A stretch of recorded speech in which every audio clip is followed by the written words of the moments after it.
الحمد لله الحمد لله وكفى وسلام على عباده الذين اصطفى خصوصا على أفضلهم وخاتم النبيين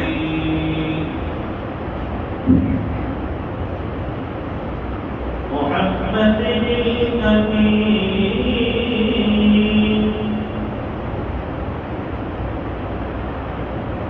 وعلى آله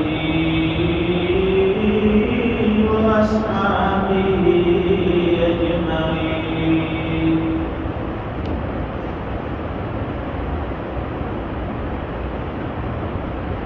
أما بعد فأعوذ بالله من الشيطان الرجيم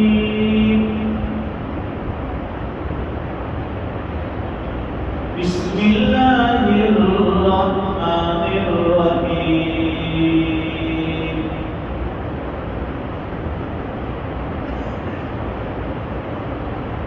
وسارعوا إلى مغفرة من ربكم وجنة عرضها السماوات والأرض أعدت للمتقين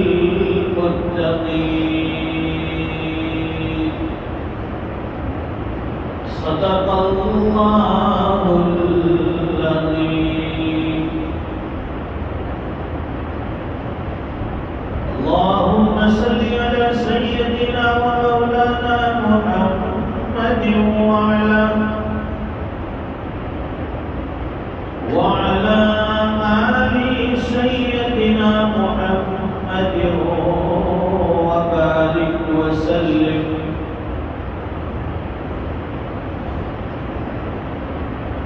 بزرگوں اور دینی بھائیوں،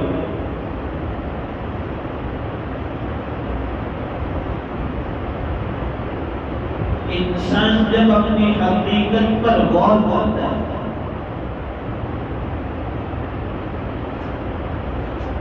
اپنی حقیقت کو سمجھتا ہے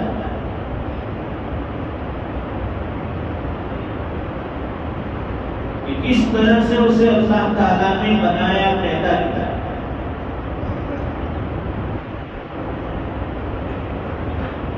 یہ انسان کا ڈھانچہ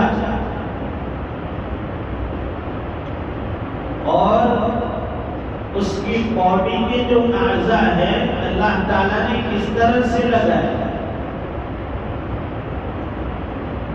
ہر چیز اس کی جگہ پر درست طریقے سے ہے۔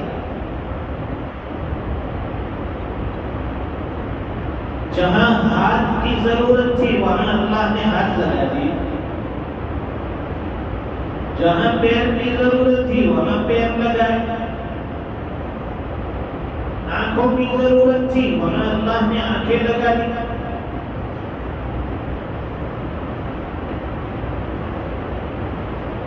بہترین صورت میں اللہ تعالیٰ نے انسان سے یہ ڈھانچہ بنایا۔ اگر ہاتھ بجائے یہاں اوپر ہونے کے اس کو پیر کی جگہ لگا دیا جائے، پیر کو اٹھا کر ہاتھ کی جگہ لگا دیا جائے، دو آنکھوں میں سے ایک آنکھ پیچھے لگا دی جائے، ناک سامنے کی طرف ہونے کے بجائے پیچھے لگا دی جائے، تو انسان کتنا بھدا معلوم ہوتا ہے، اور یہ اس کے اعضاء جو ہیں کام کے نہیں رہتے۔ اس لیے اللہ تعالیٰ نے بہترین تخلیق فرمائی۔ قرآن کریم میں اللہ فرماتے ہیں لَقَدْ خَلَقْنَا الْإِنسَانَ فِي أَحْسَنِ تَقْوِيمٍ، بہترین طریقے سے اللہ فرماتے ہیں کہ ہم نے انسان کو پیدا کیا، بنایا، کوئی کمی نہیں چھوڑی، کوئی کسر باقی نہیں رکھی، کوئی عیب باقی نہیں رکھا، اس کے اندر کوئی خامی نہیں رکھی، ہر چیز اس کی جگہ پر اللہ نے رکھی، بنائی، لگائی۔ بہترین پیدا کرنے والے، بہترین بنانے والے اللہ۔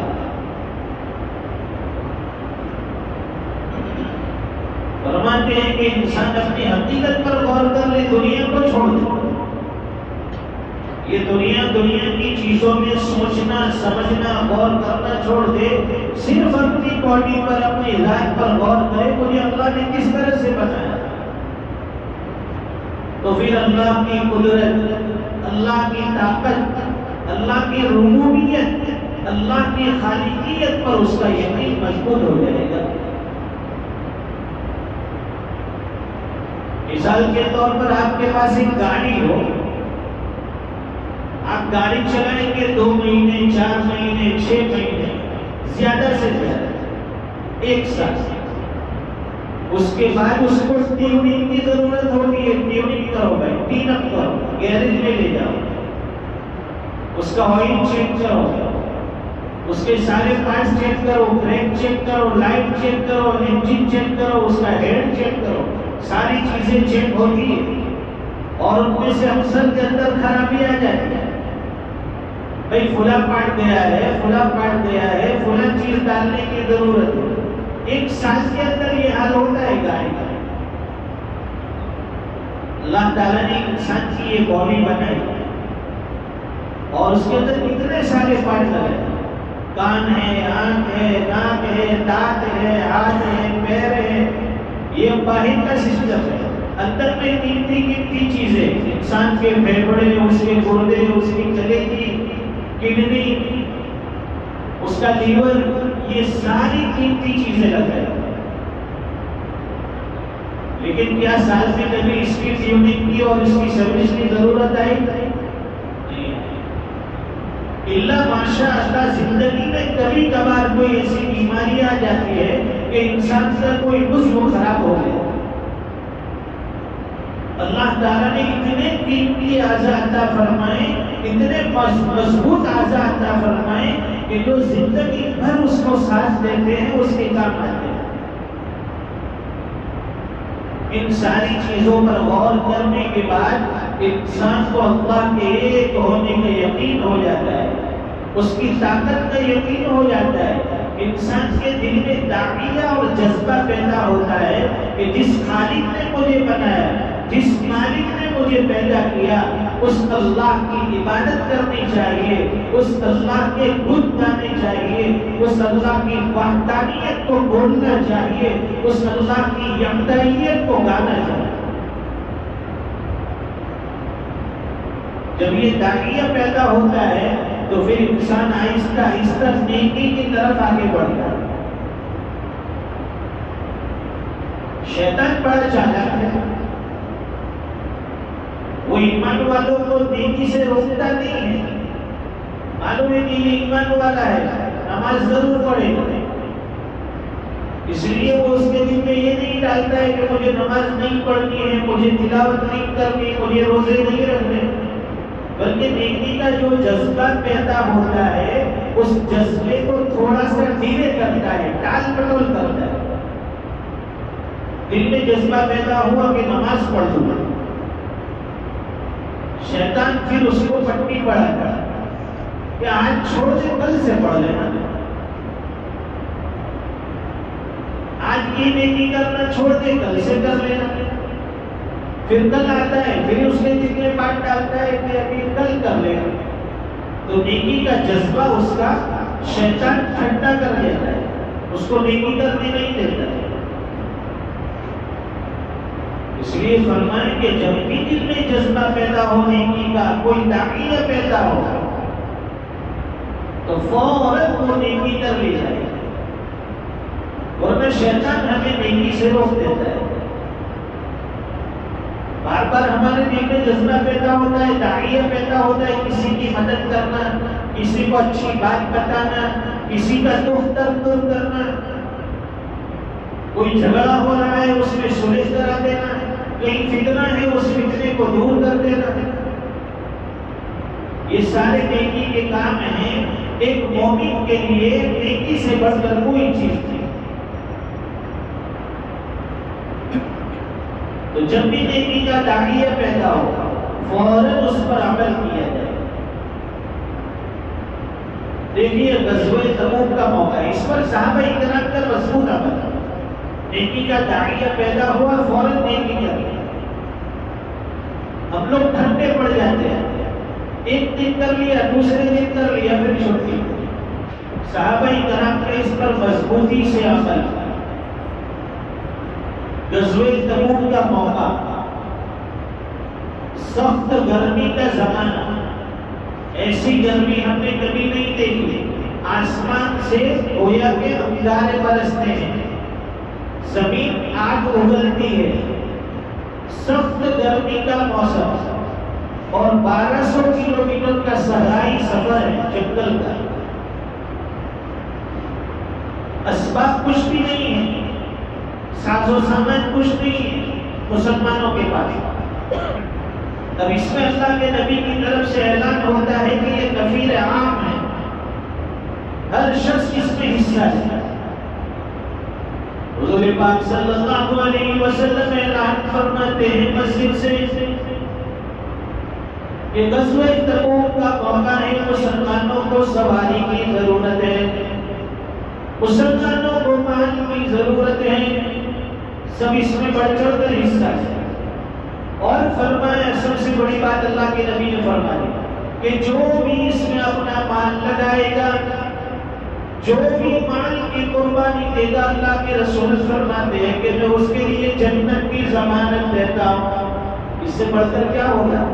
حضور کی زبان سے سرٹیفکیٹ ملا، جنت کی ضمانت ملی کہ جو بھی اپنا مال خرچ کرے گا غزوہ تبوک میں، اس کے لیے جنت کی گارنٹی ہے۔ اب صحابہ کرام بڑھ چڑھ کر حصہ لینے لگے، جس کے پاس جو کچھ تھا وہ سب مال لے کر حاضر ہو گیا، آہستہ آہستہ مال کا ڈھیر لگنا شروع ہوا۔ حضرت فاروق اعظم رضی اللہ تعالیٰ عنہ فرماتے ہیں کہ ان دنوں میرے پاس بھی کافی مال تھا۔ حضرت عمر رضی اللہ فرماتے ہیں میرے پاس بھی کافی مال تھا، اور دل میں یہ جذبہ تھا کہ ان دنوں میرے پاس تو مال زیادہ ہے، لیکن ابو بکر کے پاس مال کم ہے۔ اب دل میں داعیہ پیدا ہوا کہ آج اچھا موقع ہے، چانس ہے، اس میں حضرت ابو بکر سے نیکی میں آگے بڑھ رہے۔ ان کے دل میں یہ جذبہ پیدا نہیں ہوا کہ میں عثمان غنی رضی اللہ تعالیٰ عنہ سے مال میں آگے بڑھ جاؤں۔ حضرت عمر کے دل میں یہ جذبہ پیدا نہیں ہوا کہ عبد الرحمن ابن عوف سے میں مال میں آگے بڑھ جاؤں۔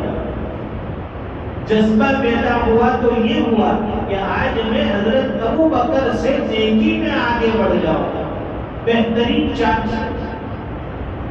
یہ خیال ہے۔ حضرت عمر رضی اللہ تعالیٰ فرماتے کہ میرے پاس جتنا بھی مال تھا، سارے مال کے 2 حصے کیے، ہر چیز کے 2 حصے۔ فرمائے کہ ایک حصہ میں نے گھر والوں کے لیے چھوڑا، اور ایک حصہ لے کر اللہ کے رسول صلی اللہ علیہ وسلم کی خدمت میں حاضر ہوا۔ حضور پاک صلی اللہ علیہ وسلم کے پاس صحابہ کرام مال لے کر آتے تھے، آپ ان کو برکت کی دعا دیتے تھے۔ جب حضرت عمر رضی اللہ تعالیٰ عنہ نے اپنا مال پیش کیا، حضور پاک صلی اللہ علیہ وسلم نے پوچھا کہ عمر، گھر والوں کے لیے کیا چھوڑا ہے، گھر والوں کے لیے کیا باقی رکھا ہے؟ فاروق اعظم رضی اللہ تعالیٰ عنہ نے فرمایا، عرض کیا ہے اللہ کے نبی، جو کچھ تھا اس کے 2 حصے کیے، ایک حصہ یعنی آدھا گھر والوں کے لیے چھوڑا ہے، اور آدھا یہ آپ کی خدمت میں پیش کر دیا۔ حضور پاک صلی اللہ علیہ وسلم نے برکت کی دعا دی، عمر اللہ تیرے مال میں برکت ہے۔ اب حضرت عمر انتظار میں کہ ابھی ابو بکر کی باری آئے گی، وہ تھوڑا سا لائے، میں نیکی میں آگے بڑھ جاؤں گا، آج اللہ کے نبی کی دعائیں مجھے زیادہ ملیں گی۔ جب ابو بکر صدیق رضی اللہ تعالیٰ عنہ اپنا مال لے کر آگے ہوئے، حضور پاک صلی اللہ علیہ وسلم نے پوچھا ابو بکر گھر والوں کے لیے کیا چھوڑا ہے؟ یہ نہیں پوچھا کہ کیا لے کر آئے، پوچھا کہ گھر والوں کے لیے کیا چھوڑا ہے۔ حضرت ابوبکر رضی اللہ تعالیٰ عنہ نے فرمایا کہ اللہ کے نبی گھر والوں کے لیے اللہ اور اس کے رسول کو چھوڑ کر آیا، جو کچھ گھر میں تھا، جتنا کچھ تھا، سارا کا سارا سمیٹ کر جھاڑو دے کر لے کر حاضر ہوا وہ اللہ کے رسول۔ حضور نے برکت کی دعا دی۔ حضرت عمر فرماتے ہیں کہ اس دن میں سمجھ گیا کہ ابوبکر سے نیکی میں آگے بڑھنا مشکل ہے، ناممکن جیسا ہے۔ اگر میں نیکی میں آگے بڑھ سکتا تھا تو آج بڑھ سکتا تھا، لیکن آج بھی نہیں بڑھ سکتا، معلوم ہوا کبھی نہیں بڑھ سکتا۔ تو یہ جذبہ پیدا ہوتا ہے اللہ کے دین کے لیے نیکی میں آگے بڑھنا۔